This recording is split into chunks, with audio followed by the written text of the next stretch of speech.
कर्पूरगौरं करुणावतारं संसार सारं भुजगेन्द्रहारं सदा वसन्तं हृदयारविन्दे भवं भवानी सहितं नमामि। यजन्ते के देवान् कठिनतर सेवांस्तदपरे वितानव्यासक्ता यम नियम रक्ता कतिपये अहम तु त्वन्नाम स्मरणभृत कामांस्त्रिपतगे जगज्जालम जाने जननी तृणजालेन सदृशम।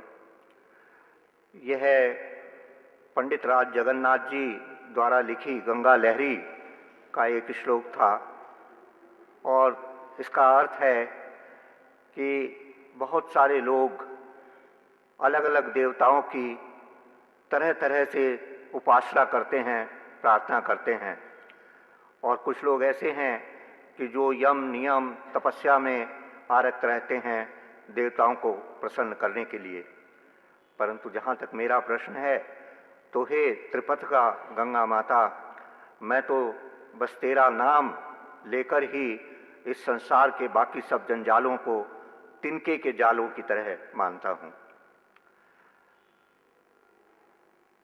वास्तव में शंकराचार्य मठ में हम बैठे हैं और आदि शंकराचार्य जी ने गंगा जी के महात्म्य का जिस प्रकार वर्णन किया है, और मैं ज्योतिषपीठ का एक कनिष्ठ सन्यासी हूँ।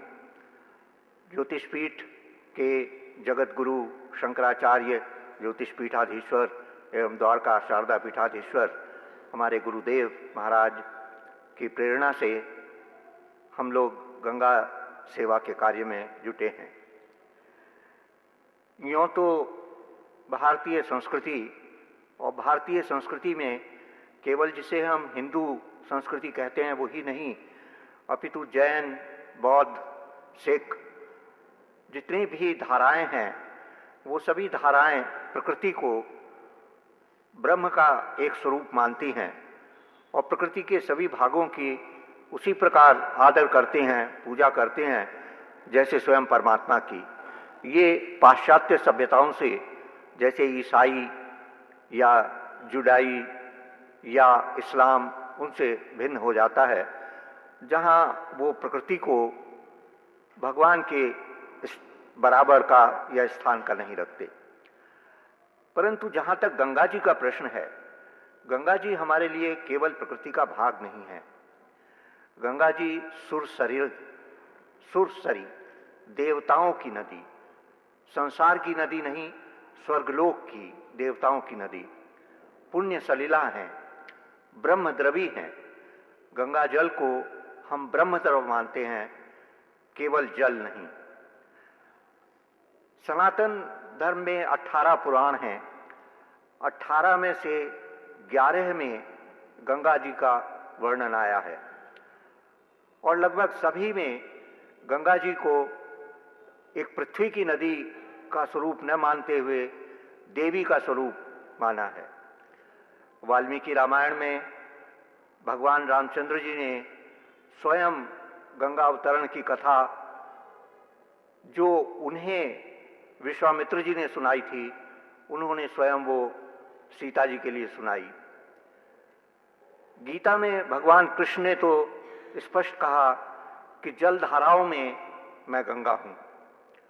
तो इस स्थिति में हम गंगा जी को केवल एक सामान्य जल धारा तो नहीं मान सकते। हमारे चिंतन में गंगा जी सामान्य जियोलॉजिक फिनोमिना के द्वारा जल धारा नहीं बनी। ये नहीं कि ऊंचे हिमालय पर जल बरसा या बर्फ पिघला और वो बहकर नीचे आया और गंगा जी हो गया। नहीं, गंगा जी को तो मानव की तपस्या से, हमारे पूर्वजों की, मैं तो भगीरथ जी को अपना पूर्वज मानता हूँ और उनके द्वारा लाई गई गंगा जी को अपनी सबसे पुरानी और प्रमुख धरोहर मानता हूँ। तो ये तो हमारे पूर्वजों की धरोहर है। और उस गंगा जी को भगीरथ जी लाए थे तो सिंचाई के लिए जल की बहुत कमी थी, फसलें सूख रही थी, इसलिए नहीं लाए थे। ऐसा नहीं कि पहले अकाल नहीं पड़ते थे, जनक जी ने हल चलाया था तो उस समय अकाल ही पड़ा हुआ था, तभी तो फिर उन्होंने हल चलाया और पृथ्वी से जानकी जी वाला घड़ा मिला। तो अकाल तब भी पड़ते थे। तो ऐसा नहीं कि भारत में अकाल पड़ा हुआ था और किसी ने तपस्या की कि गंगा जी आएं और सिंचाई के लिए जल दें हमको, या पीने के पानी की तंगी थी, या किसी और उपयोग के लिए पानी चाहिए था। भगीरथ जी ने तपस्या की थी गंगा जल को पाने के लिए, जो उनके पुरखों को तार सके, आगे वाली पीढ़ियों को तार सके। हमारी संस्कृति में ये विश्वास रहा है कि गंगा जी केवल मैल को धोने वाली, शारीरिक मैल को धोने वाली नहीं है, मन की मैल को भी धोने वाली हैं, हमारे पापों को भी नष्ट करने वाली हैं, हमको तारने वाली हैं। क्या ये सब अंधविश्वास था? आज बहुत सारे विज्ञान पढ़े हुए लोग शायद ये कहें कि ये सब हमारी संस्कृति का अंधविश्वास था। अच्छा, अगर अंधविश्वास था तो अब तो पिछले 150-200 वर्षों से हमने विज्ञान में बड़ी तरक्की की है, और आज तो हम ये माने जाते हैं कि इलेक्ट्रॉनिक्स में, कंप्यूटर्स में भारतीय सारे संसार से आगे हैं। तो ऐसी स्थिति में या तो हम यही सिद्ध कर देते अपने विज्ञान के द्वारा कि ये सब अंधविश्वास था और गंगा जल में कोई विशेषता नहीं है, और यदि वास्तव में गंगा जल में कोई विशेषता है तो फिर विज्ञान के द्वारा हम ये सिद्ध करने का प्रयास करते कि ये विशेषता ये है और इसके ये कारण हैं, या जितना हम समझते हैं उतना ये है। मुझे लगता है कि इस विद्वत समाज में जो श्रोतागण हैं, बहुत सारे ऐसे लोग हैं जिनको स्वयं अपना अनुभव होगा कि गंगा जल को वो लाए हरिद्वार से या ऋषिकेश से, देवप्रयाग से, या कहीं नीचे से भी, इलाहाबाद से या वाराणसी से लाकर घर में रखे, और सालों बीत जाते हैं। कुछ लोगों का तो अनुभव होगा कि 20 साल पुराना गंगा जल ऐसा का ऐसा उनके घर में रखा था, और उस गंगा जल को हम बचा कर रखते हैं क्योंकि हमारे जितने भी धार्मिक संस्कार हैं बिना गंगा जल के पूरे नहीं होते। चाहे वो सत्यनारायण की कथा हो या शिव जी का अभिषेक करना हो, गंगा जल की आवश्यकता हर जगह होती है। तो ये गंगा जल में यदि कोई भी विशेष गुण नहीं, तो ये क्यों है कि वो इतने समय तक खराब नहीं होता? इसके ऊपर वैज्ञानिक अध्ययन बहुत कम हुए, और संभवतः लोग वही कहेंगे कि बनारस में कोई फ्रांस के बायोलॉजिस्ट आए और उन्होंने कहा कि गंगा जल में एक ऐसा बैक्टीरियोफाज होता है कि उस बैक्टीरियोफाज के कारण बैक्टीरिया मर जाते हैं। ये भी कहा गया कि उन्होंने देखा कि एक गंदा नाला बनारस में जो गंगा जी की ओर आ रहा था, उसमें बहुत सारे कीड़े और कीटाणु थे, लेकिन जैसे ही गंगा जी की तरफ वो आया तो वो उल्टे भाग रहे थे उससे बचने की, जैसा कि गंगा जल में कोई ऐसे तत्व हैं जो उनका विनाश करते हैं। यहाँ एक प्रश्न आता है, अभी आपने एक वीडियो देखा, उसमें गंगा जी जल के नमूने लिए गए और नमूनों का परीक्षण किया गया। परीक्षण काहे के लिए किया गया? परीक्षण किया गया उन्हीं कारकों के लिए, उन्हीं पैरामीटर्स के लिए जो हम किसी भी सामान्य जल का या प्रदूषित जल का परीक्षण करते हुए करते हैं। हमारे जल की गुणवत्ता के क्या मानक हैं? विशेष रूप से जहां नदी जल की गुणवत्ता की बात आती है तो सबसे प्रमुख मानक माना जाता है डिसॉल्व्ड ऑक्सीजन, घुलित। निकालकर बहुत सारे नगरों के, गांव के लोग तो हैंडपंप का पानी पीते हैं, तो हैंडपंप के पानी को हम ये क्यों नहीं कहते कि इसमें तो घुलित ऑक्सीजन नहीं है, ये पीने लायक नहीं है? हम इतना कोल्ड ड्रिंक्स पीते हैं, बियर पीते हैं, इन सब में क्या घुलित ऑक्सीजन होती है? तो घुलित ऑक्सीजन कोई ऐसा कारक नहीं है जिसे जल की गुणवत्ता का मापक बताया जाए। संसार भर में अगर उसे माना जाता है तो वो इसलिए कि अगर घुलित ऑक्सीजन कम हो तो बहुत सी प्रकार के जलीय जंतु, मछलियां उसमें नहीं रह पाएंगी। तो यहाँ प्रश्न यह है कि गंगा जल में यदि हमारा उद्देश्य मछलियों के होने का हो, जैसा टेम्स की बात सदैव की जाती है, जब नदियों को शुद्ध करने की बात आती है तो कहा जाता है लंदन में टेम्स बहुत प्रदूषित थी और उन्होंने उसको साफ कर दिया। तो लंदन में टेम्स की क्या समस्या थी कोई टेम्स में तैरता नहीं था, कोई टेम्स में स्नान नहीं करता था, कोई टेम्स में आचमन नहीं करता था, कोई उसका जल भरकर घर में गंगा जली में नहीं ले जाता था। समस्या थी कि उसमें साल्मन और ट्राउट जो मछलियां उनको पसंद थी वो वहाँ नहीं रह गई थीं। प्राणवायु कम होने के कारण वो मर गई थी, क्योंकि वो सांस जो लेती हैं उनको अपनी ऑक्सीजन जल से ही लेनी होती है। तो ऐसी स्थिति में उन्होंने कारक रखा डिजॉल्व्ड ऑक्सीजन। वही हम भी अपने यहाँ टेस्ट करते हैं और कहते हैं कि यहाँ पर गंगा जी इतनी प्रदूषित हैं, इतनी है। इसी प्रकार बीओडी का मानक है और जो दूसरे मानक हैं, ये सब कारक हमने वो लिए जो प्रदूषित जल को या दूसरे देशों में नदियों के परीक्षण के लिए लिए जाते थे। वास्तव में यदि हम मानते हैं कि गंगा जी में तो शक्ति है मैल को नष्ट करने की, पापों को भी नष्ट करने की। पाप को मैं कहूँगा क्योंकि हमारे यहाँ तो हर चीज़ के 3 आयाम होते हैं, एक आदि भौतिक या जो भौतिक आयाम है, दूसरा आदि दैविक या मानसिक आयाम, और तीसरा आध्यात्मिक। तो अगर हम आध्यात्मिक मैल और मानसिक मैल को छोड़ भी दें तो भी भौतिक मैल को दूर करने की भी शक्ति गंगा जी में है। ये हम में से बहुतों का विश्वास रहा और अधिकतर लोगों का अनुभव रहा। जो वो अपने घर गंगा जल रखते हैं तो वो सड़ता नहीं, इसका मतलब उसमें शक्ति है कि वो सड़ने न दे। तो इसके ऊपर जो थोड़े बहुत परीक्षण हुए, कुछ परीक्षण आईआईटी कानपुर में हुए लगभग 40 वर्ष पहले, और उसमें कानपुर के पास का बिठूर से गंगा जल लिया गया, उसमें बाहर से कॉलीफॉर्म डाले गए। ये परीक्षण का अर्थ ये नहीं था कि पहले से कॉलीफॉर्म विद्यमान है या नहीं, उसमें बाहर से बहुत बड़ी संख्या में कॉलीफॉर्म डाले गए और उसी मात्रा में कॉलीफॉर्म वाटर वर्क्स के जो शोधित जल था उसमें डाले गए, और साथ में जो आईआईटी कानपुर की वाटर सप्लाई जो ट्यूबवेल के द्वारा है उसके जल में उतने ही कॉलीफॉर्म डाले गए। और इनको जब एक ही परिस्थिति में रखा गया तो 24 घंटे बाद ही जो बिठूर का गंगा जल था उसमें से 98% कॉलीफॉर्म नष्ट हो गए थे, मर गए थे। तो गंगा जल में कोई ऐसे तत्व थे जो हमने जो बाहर से कॉलीफॉर्म डाले वो मर गए थे। उसी गंगा जल को लेकर जब वाटर वर्क्स में फिल्टर किया गया, ट्रीट किया गया, तो ये शक्ति बहुत कम हो गई। और जो आईआईटी कानपुर की ट्यूबवेल वाली वाटर सप्लाई थी उसमें तो ये शक्ति थी ही नहीं। अब यदि कोई ये कहे कि बिठूर के गंगा जल में तो कॉलीफॉर्म थे और ट्यूबवेल में के पानी में तो नहीं थे, इसलिए ट्यूबवेल का पानी ज़्यादा अच्छा था, तो मैं समझता हूँ कि अच्छाई वो नहीं जिसमें ये कम मिले, बल्कि जिसमें उसको नष्ट करने की शक्ति हो। नष्ट करने का अर्थ ये नहीं होता कि किसी चीज़ को पूर्णतया नष्ट कर दिया जाए, लेकिन 98% नष्ट हो जाना एक प्रकार से नष्ट करने का।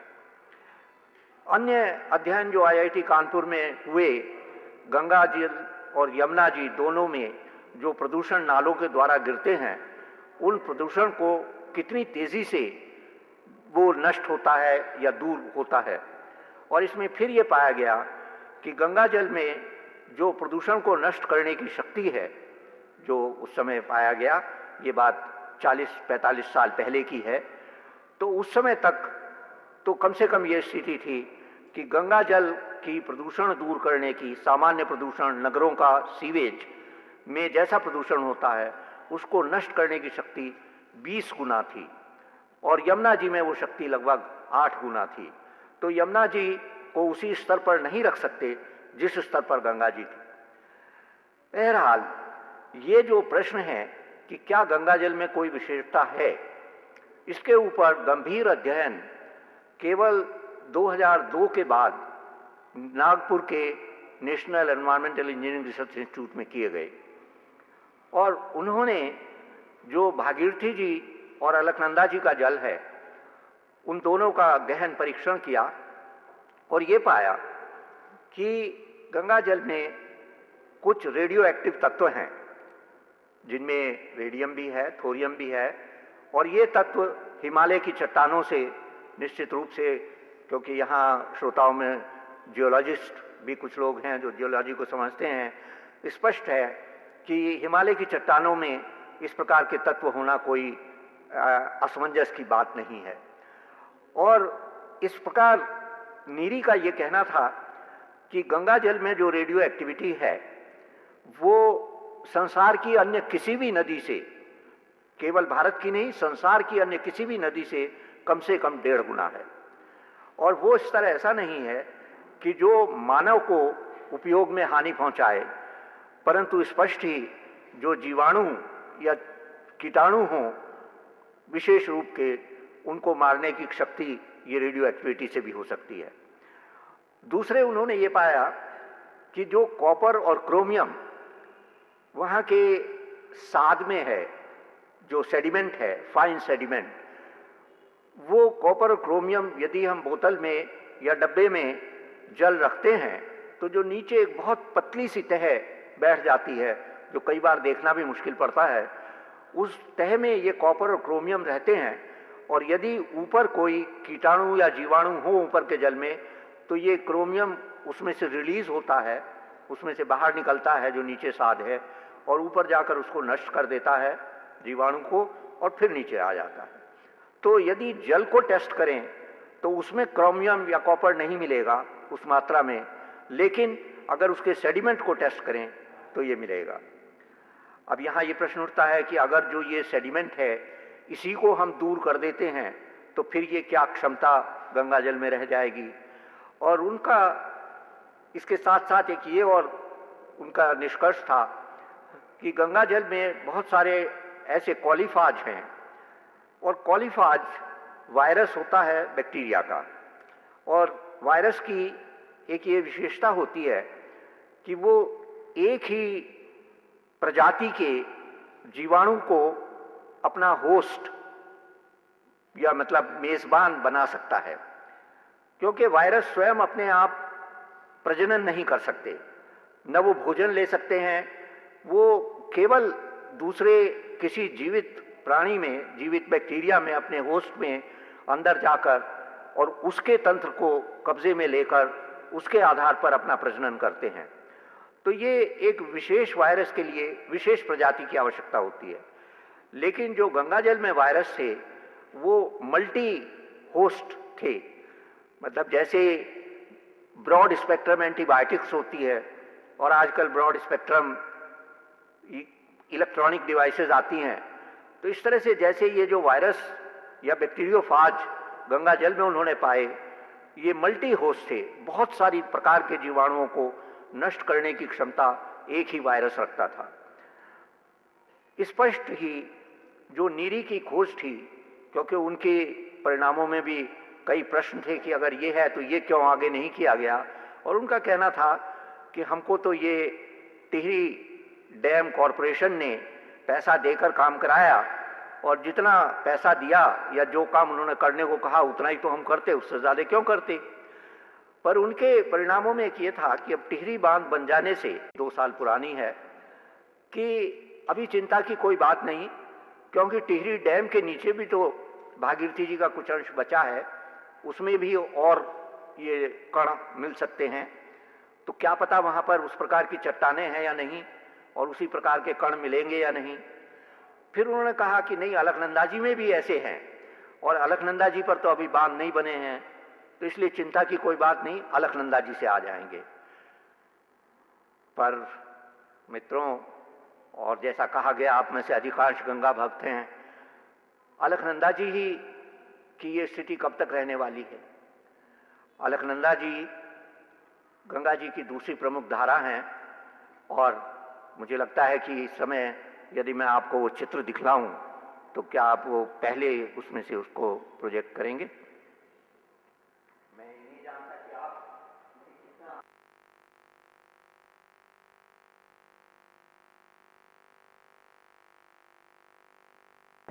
ये अलकनंदा जी आ रहे हैं, पॉइंटर है क्या?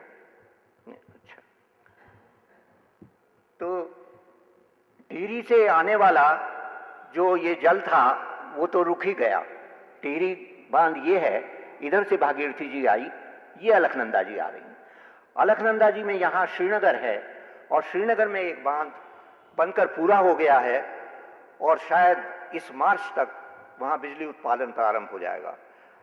तो ये स्थिति होगी कि न तो भागीरथी जी की ओर से इस तरफ से वो कण आ पा रहे हैं और ना इस ओर से आ पा रहे हैं। तो उस स्थिति में क्या गंगा जल की गुणवत्ता नीचे ऋषिकेश में या हरिद्वार में वही रह जाएगी? वैसे इस क्षेत्र में जैसे इधर ये यमुना जी हैं और ये भागीरथी जी और गंगा जी हैं, ये रामगंगा पर बांध बना हुआ है, जो रामगंगा बांध। और यहाँ आप देखें कि ये भाग जो है गंगा जी का, ये लाल रंग से है। लाल रंग से इस कारण कि वहाँ पर प्रवाह बहुत ही कम है। और प्रवाह कम क्यों है कि हरिद्वार में जितना गंगा जी में जल होता है उसका 85% वो नहर में ले लेते हैं और केवल 15% नीचे बहता हुआ रह जाता है। ये जो भाग है ये वाला, ये लाल है, और फिर इसमें ये रामगंगा वाला पानी आता है। देखिए ये भाग लाल है, यहाँ बहुत कम जल इसमें बचा है। तो फिर ये रामगंगा बांध की ओर से आता है और यहाँ बहुत सारे उद्योग लग गए हैं। ये कुछ उत्तराखंड में और कुछ उत्तर प्रदेश में, ये पूरा लाल भाग। और इससे जो फिर रामगंगा का जल आता है वो बहुत अधिक प्रदूषित है। इधर इसी प्रकार से काली नदी आती है, वो भी लाल रंग से इसीलिए है, वो भी बहुत प्रदूषित है। यहाँ पर कानपुर है और ये फिर देखें कि पूरी गंगा न इसमें प्रवाह है और न यहाँ पर गुणवत्ता की बात रह जाती है क्योंकि उतना प्रदूषण है। तो ये एक और तो हमने ये बांध बनाकर उसमें से वो कण निकाल दिए और फिर थोड़ा नीचे जाकर नहर निकालकर 85% 90% गंगा जल निकाल लिया। तो जो बाकी 10-15% बचा उसके अंदर कितनी क्षमता होगी? और फिर भी जो उसमें प्रदूषण दूर करने की क्षमता थी उसे नष्ट करने के लिए ये बहुत सारे नाले और रामगंगा और काली जैसी काफ़ी बड़ी नदियाँ, और जिसका नाम ही काली नहीं है, जो वास्तव में संभवतः सबसे अधिक प्रदूषित नदी गंगा जी में मिलने वाली है। तो संभवतः दिल्ली में यमुना जी की स्थिति तो आप में से बहुतों ने देखी ही होगी। गंगा जी की भी वही स्थिति या तो हो गई है या होने वाली है। और होने वाली क्यों है कि आखिर जो ये सब बांध बनाए जा रहे हैं इन सब से फिर वही होगा कि एक और जो उसमें ये लाभकारी कण थे इन्हें निकाल लें और फिर जल निकाल लें। दूसरी दिखाएंगे। ये केवल भागीरथी का भाग है, अलकनंदा इधर से आती है, ये भागीरथी जी आ रही हैं। यहाँ गंगोत्री है। वास्तव में अब गंगा जी का उद्गम गंगोत्री में न होकर यहाँ गोमुख के लगभग से होता है, इस प्रकार आती है। यहाँ भी गंगोत्री पर, जो गंगोत्री में गंगा जी का मंदिर है उससे मात्र 200 मीटर नीचे एक प्रोजेक्ट या बांध बनाने की योजना है। यहाँ एक योजना, यहाँ एक योजना, यहाँ एक योजना, इस तरीके से नीचे लिस्ट दी है और इन सब की संख्या दी है।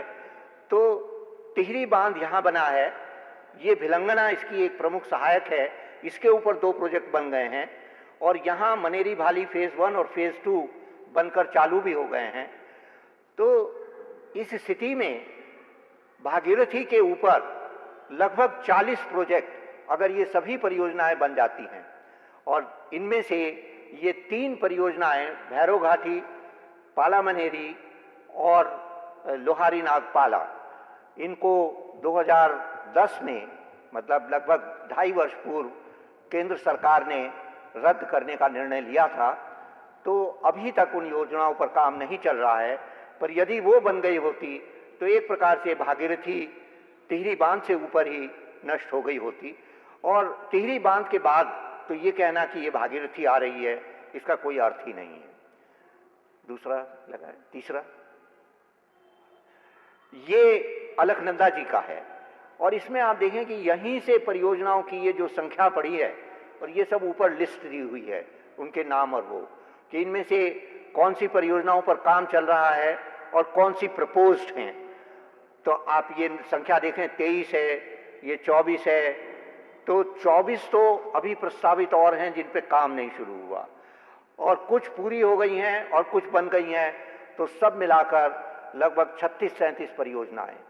तो कहाँ एक दो की बात नहीं है, ये परियोजनाएं इस तरीके से प्रस्तावित हैं। इनमें से बहुत सी परियोजनाओं को सरकार कहती है कि रन ऑफ द रिवर हैं, मतलब इसमें प्रवाह को हम प्रभावित नहीं करते, इनमें कोई डैम ऐसा नहीं है जो जल को रोके रहे। कैसे ये काम करते हैं इसके चित्र अगला दिखाएं। ये सबसे ऊपर जो भागीरथी जी पर मनेरी पर बराज है, मनेरी टिहरी से लगभग 120 किलोमीटर ऊपर है, तो हम टिहरी बांध की बात नहीं कर रहे। और मनेरी भाली जिसके ये दिखलाया गया है, ये 30 वर्ष से बिजली बना रहा है, तो ये टिहरी से काफ़ी पहले चालू हो गया था। तो ये मनेरी बराज से 2 किलोमीटर ऊपर का दृश्य है। अब यहाँ पर आप भागीरथी जी का स्वरूप देखिए। अब जरा दूसरा दिखाएं।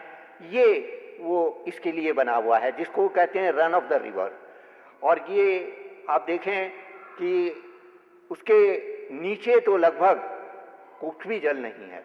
क्यों? कि यहाँ ये फाटकों के द्वारा पूरा का पूरा जल ऊपर रोक लेते हैं, और ऊपर रोककर इधर किनारे पहाड़ में से सुरंग है, तो उस सुरंग के द्वारा बिजली घर में ले जाते हैं। और ये सुरंग 19 किलोमीटर लंबी है, और गंगा जी में लगभग 23 किलोमीटर नीचे ले जाकर वापस ये उत्तरकाशी के पास इस जल को गंगा जी में डालती है। तो यहाँ ये स्वरूप देखें, कहाँ ऊपर का स्वरूप था किलकती हुई, उछलती हुई गंगा जी का स्वरूप, और कहाँ उसके नीचे सब चट्टाने ही चट्टाने पड़ी हुई। अगला दिखाएं। ये थोड़ा और नीचे जाकर है, उतने बड़े बड़े पत्थर नहीं पड़े, लेकिन यहाँ देखिए अभी भी वो दिखलाई दे रहा है बराज, ये उससे करीब 1 किलोमीटर नीचे जाकर है। और यहाँ भी आप ये देखें कि जल या प्रवाह का लगभग नाम भी नहीं है। इससे अगला, ये भागीरथी जी में लगभग 10 किलोमीटर नीचे 12 किलोमीटर नीचे जाकर है मनेरी बराज से। और यहाँ भी भागीरथी जी की क्या स्थिति है कि ये ड्रम लगाकर गांव वालों ने अपना पार जाने का रास्ता बना लिया है। ये कोई सरकारी पुल या कोई उसके द्वारा नहीं बनाया गया है, ये गांव वालों ने इसको अपना पार करने के लिए बना लिया। और ये नीचे जो ऊपर से थोड़ा थोड़ा पानी रिसकर आता है, वो यहाँ ये खड़ा हुआ है। तो ये स्थिति तो बस, ये स्थिति तो उसकी है जिसे वो रन ऑफ द रिवर कहते हैं, जिसे वो बांध मानते ही नहीं। और ऐसे ही run of the river project, ये जो मैंने 40 की संख्या में अलकनंदा जी पर और 22-23 की संख्या में भागीरथी जी पर बताए,